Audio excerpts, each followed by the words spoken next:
نہ دیکھو دنیا کی طرف، دنیا رلا دیتی ہے، نہ راضی کرو بندوں کو، بندے تھکا دیتے ہیں، نہ پیچھے بھاگو ہر وقت دنیا داروں کے، یہ انسان کو کمزور کر دیتے ہیں۔ وہ تو کریم ہی بڑا ہے، 2 آنسو زمین پر بعد میں گرتے ہیں، بندے کے گناہ سارے پہلے معاف فرما دیتا ہے۔ یاد رکھنا، کسی شخص کی بلیک میلنگ کا کبھی شکار نہ ہونا، کبھی کسی کی میٹھی اور مسجع مکفہ باتوں کا شکار نہ ہونا۔ کوئی کیا کر سکتا ہے اگر اللہ مددگار ہو تو؟ جس کو رب کریم اٹھانا چاہے اسے کوئی گرا سکتا ہے؟ ہم یہ ڈرے ڈرے سہمے سہمے پریشان فیصلہ کرنے کی طاقت نہیں، مجھے چلنا چاہیے کہ نہیں، اٹھنا چاہیے کہ نہیں، کرنا چاہیے، اٹھ باندھ کمر کیوں ڈرتا ہے؟ پھر دیکھ خدا کیا کرتا ہے۔ حضرت عبداللہ ابن عباس فرماتے ہیں میرے نبی پاک علیہ السلام نے میری تربیت فرمائی کہ نوجوان دوست میری بات لکھ لیں، پریشان لوگ میری بات لکھ لیں، جن کے پاس قوت فیصلہ نہیں وہ اس بات کو لکھ لیں۔ حضرت عبداللہ ابن عباس فرماتے ہیں میرے نبی پاک علیہ السلام نے مجھ سے فرمایا تھا، عبداللہ سن، اگر ساری دنیا مل کے تیرا کوئی نفع کرنا چاہے، کر نہیں سکتی جب تک میرے رب کی رضا نہ ہو۔ اور فرمایا ساری دنیا مل کے تیرا کچھ بگاڑنا چاہے تو عبداللہ بگاڑ نہیں سکتی جب تک رب کریم کی حکمت کا تقاضا نہ ہو۔ لوگوں سے ڈرنا، لوگوں کی طرف دیکھنا، ماحول دیکھ کے اپنے راہ کا تعین کرنا، ہر بندے کے خیالات کے مطابق ڈھلنے کی کوشش کرنا، فلانا نہ ناراض ہو جائے، فلانا نہ ناراض ہو جائے، وہ جس نے ہونا ہو جائے، بس رب رسول ناراض نہ ہو۔ اپنی زندگی میں اپنے مالک کو مولا جان کے، بل اللہ مولاکم، اللہ تمہارا مولا ہے، وہو خیر الناصرین، وہ بہترین مددگار ہے۔ توجہ جب بھی کریں رب کی جانب کریں، اپنے دل کا قبلہ درست رکھیں، سوچوں کے زاویے سیدھے رکھیں۔ میرے بھائی، مالک جب بندوبست کر دے نا، جب مالک بندوبست کر دے پھر ایسا بندوبست کرتا ہے کہ لوگوں کے پاس نا چارہ نہیں رہتا۔ حضرت مریم رضی اللہ تعالی عنہا پاک باز تھیں، مسجد میں رہی تھیں، پر مالک کی حکمت کے تقاضے بڑے عجیب ہے نا۔ پھر جناب مریم کو اللہ تعالیٰ نے بغیر شوہر کی اولاد عطا کر دی۔ یہ بات ہی ایسی تھی، وہ کسی نے کہا تھا کہ مخلوق تو فنکار ہے اس درجہ کے پل بھر میں سنگے در کعبہ سے بھی اصنام تراشے، تم کون ہو کیا چیز ہے داغ کبابی، لوگوں نے تو مریم پہ بھی الزام تراشے۔ تو لوگوں نے کہا کدھر سے لے آئی بچہ، تیرا باپ تو ایسا نہیں تھا، کہاں سے لے آئی؟ اللہ کرے میں آپ کو سمجھا سکوں، ذرا اپنے آپ کو وہاں کھڑا کریں کہ ایک پاک باز عورت، پاک باپ کی بیٹی، طیب ماں کی بیٹی، اور اللہ کے گھر میں پرورش پانے والی خاتون، ایک وہ وقت اور ایک یہ وقت کہ اس عورت کو کٹہرے میں کھڑا کر کے پوچھا جا رہا ہے کہ معاذ اللہ تیری گود میں بچہ جائز نہیں ہے، کہاں سے لائی ہے؟ اب خود سے صفائیاں بندہ کتنی کو دے، کتنی کو وضاحتیں کرے۔ اور میں نے تو اپنی زندگی میں دیکھا ہے زیادہ وضاحت دینے والے کو بھی لوگ جھوٹا سمجھنے لگ جاتے ہیں، زیادہ وضاحت دینے پر بھی لوگ کمزوری کا اظہار سمجھتے ہیں کہ کمزور پڑ گیا۔ آپ صلح کی کوشش کرتے ہیں، سامنے والا بزدل سمجھ لیتا ہے، زیادہ وضاحتیں بھی کمزور کر دیتی ہیں۔ اب حضرت مریم کو کٹہرے میں کھڑا کر کے کہا بچہ کس کا ہے؟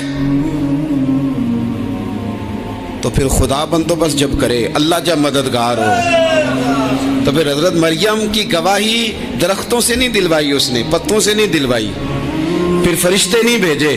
حضرت مریم کہنے لگی مجھ سے نہ پوچھو، وہ جو پنگوڑے میں ہے اسی سے پوچھ لو، ان سے پوچھو نا، وہ کون ہے پوچھ لو، ان سے کر لو سوال۔ انہوں نے کہا پنگوڑے میں چند دنوں کا بچہ، یہ جواب دے گا؟ مددگار تھا رب، ان کی برات کا اعلان کرنا تھا مالک نے، اور جب مالک اعلان کر دے، جب مالک تیری صفائی دینا چاہے، جب مالک تجھے دنیا کے سامنے نکھارنا چاہے، تو پنگوڑے میں لیٹے حضرت عیسیٰ بول کے کہنے لگے انی عبداللہ آتانی الکتاب، فرمایا میں اللہ کا بندہ ہوں، رب نے مجھے کتاب عطا کر کے نبی بنا کے دنیا میں بھیجا ہے، میں اللہ کا بندہ ہوں، کتاب لے کے آیا ہوں، نبی بن کے آیا ہوں۔ پھر پنگوڑے سے اعلان ہو گیا، پھر بچہ بول پڑا۔ اور یہ ایک دفعہ نہیں بات ہوئی، یہ بنی اسرائیل میں ایک جریج نام کے شخص بھی تھے جو نماز پڑھ رہے تھے، بعض نے لکھا ہے نفل نماز تھی، اماں نے پکارا تو آئے نہیں، تو ماں کے منہ سے نکل گیا تو اتنی دیر تک مرے گا نہیں جب تک کسی بے حیا عورت کا منہ نہ دیکھ لے۔ تو وہ عبادت گزار تھے، لیکن لوگوں نے ان کی عبادت، ریاضت، پرہیزگاری کو نہیں دیکھا، بس ایک عورت کو بھیج کے الزام لگوا دیا۔ وہ عورت آیا جایا کرتی تھی، اب آ جاتی ہیں عورتیں، مسئلہ پوچھنے کی نیت سے بھی آ جاتی ہیں۔ ماحول میں کچھ جگہ ایسی بھی ہیں جہاں عورتیں دم کرانے کے بہانے آ جاتی ہیں۔ وہ خاتون آتی جاتی تھی اس خانقاہ پہ، آستانے پہ، یہ بخاری میں موجود ہے، پھر اس نے کہا میری گود میں جو بچہ ہے یہ انہی کا ہے۔ مجھے بتائیں کیسے بندہ وضاحت دے؟ حالات خراب ہو گئے، لوگ کٹیا جلانے لگے، ماحول اور طرح کا بن گیا۔ میرے نبی پاک علیہ الصلوۃ والسلام فرماتے ہیں پھر اس رب کے بندے نے کہا مالک تو کریم ہے، تیری مشیت کا تقاضا آیا جو میری ماں نے جملے بولے تھے، پر اب میں وضاحت دینے کے قابل نہیں رہا، اب تو ہی کرم کرے گا تو دروازہ کھلے گا۔ تو وہ چند دنوں کا بچہ پنگوڑے میں بول کے کہنے لگا میں اس درویش کا نہیں، میں تو فلانے چرواہے کا بچہ ہوں، وہ جو بکریاں چراتا ہے۔ رب کی مدد کو پکاریں، اپنے ساتھ اپنے مالک کی مدد کو شامل کریں، تھوڑے رزق پر بھی گزارا اچھا ہونے لگ جائے گا۔ سارے لوگ آپ کو گرانے کی تدبیریں کر رہے ہوں گے اور مالک آپ کو عزتیں عطا فرما دے گا، اس کی بارگاہ سے حکمت کا تقاضا اور ہو جائے گا۔ ہم نے ساری زندگی لوگوں کو راضی کرنے میں گزار دی، ساری زندگی بڑھاپا آ گیا بچوں کو پالتے، اور بچوں نے آخری عمر میں کہہ دیا ابا اگر کوئی ڈھب کا کام کر لیتے تو آج ہمارے دن بھی پھر نہ جاتے۔ ساری زندگی گزار دی بہن بھائیوں کو راضی کرنے میں، ساری زندگی گزار دی ذمہ داریاں اٹھانے میں، ان کو 99 دفعہ دیا، ایک دفعہ نہیں دیا تو انہوں نے کہہ دیا تو نے تو کبھی دیا ہی نہیں، تو تھا ہی نہیں۔ ساری زندگی محلے داروں، علاقے والوں کو راضی کرنے میں گزار دی۔ اور میں نے ایسے لوگ بھی دیکھے دین کے لیے وقت گزارا، لیکن جب بڑھاپے میں دانت کام نہ کرتے تھے تو وقت کے مفتیوں کو بھی مسجدوں کی کمیٹیوں نے کہہ دیا اب آپ کی سمجھ نہیں آتی، ہم نے خطیب کو یور رکھنا ہے۔ میں کہتا ہوں کہ جتنے درد سے آپ امیر کو اپنی کہانی سناتے ہیں نا، اور جس طرح آپ کے آنسو بات کرنے سے پہلے گر جاتے ہیں کہ غریب ہیں، بچیاں ہیں، کاروبار نہیں، او میرے سنگیو، اس سے آدھے آنسو اپنے رب کی بارگاہ میں بکھیرو، اس کے حضور عرض گزار ہو جاؤ، اس سے طلب کرو۔ ایک وقت انسان پر زندگی میں ایسا آتا ہے کہ اسے یوں محسوس ہوتا ہے کہ میرا سایہ بھی ذرا سا پیچھے ہٹ گیا ہے، اسے یوں لگتا ہے کہ میں کسی سہارے پہ ہاتھ ڈالتا ہوں تو وہ بھاگ جاتا ہے مجھ سے۔ لیکن مالک کی بارگاہ ایسی عظیم بارگاہ ہے، رب رسول کے آستانے اتنے بڑے ہیں کہ آپ جب وہاں کشکولے طلب دراز کرتے ہیں تو جھولی پھیلانے میں دیر لگتی ہے، ان کو بھرنے میں تو کوئی دیر نہیں لگتی۔ ہم نے اپنا سوچ کا قبلہ ہی دنیا کو بنا لیا ہے۔ یہ جو اللہ والوں کی مدد ہے یہ تو عین اللہ ہی کی مدد ہے، لیکن یہ جو سیٹھوں کی طرف توجہ کرنا، نوابوں کی طرف توجہ کرنا، دنیا داروں کی طرف توجہ کرنا اور اپنا مزاج اس طرح کا بنا لینا، یارو گردن کو جھکا دیتا ہے خیرات کا پتھر، جہاں میں مانگنے والوں کے سر کبھی اونچے نہیں ہوتے۔ اور اقبال کہتے ہیں غیرت ہے بڑی چیز جہان تگ و دو میں، پہناتی ہے یہ فقر کو تاج سردارا۔ میں عرض کروں گا کہ اپنی آپ جب توجہ کا قبلہ اللہ رسول کو بنائیں گے تو رب فرماتا ہے وَيَرْزُقْهُ مِنْ حَيْثُ لَا يَحْتَسِبُ، میں نہ تجھے وہاں سے رزق دوں گا جہاں سے کبھی تیرا گمان بھی نہیں کیا ہوگا، یہاں سے بھی مل سکتا ہے، تو نے سوچا بھی نہیں ہوگا۔ بخاری شریف میں حدیث ہے، حضرت جابر ابن عبداللہ فرماتے ہیں نبی پاک صلی اللہ علیہ وسلم نے 300 لوگوں کا ایک لشکر روانہ کیا کسی مہم کے لیے، کسی جہاد کے لیے۔ حضرت ابو عبیدہ بن جراح رضی اللہ تعالیٰ عنہ امیر لشکر تھے۔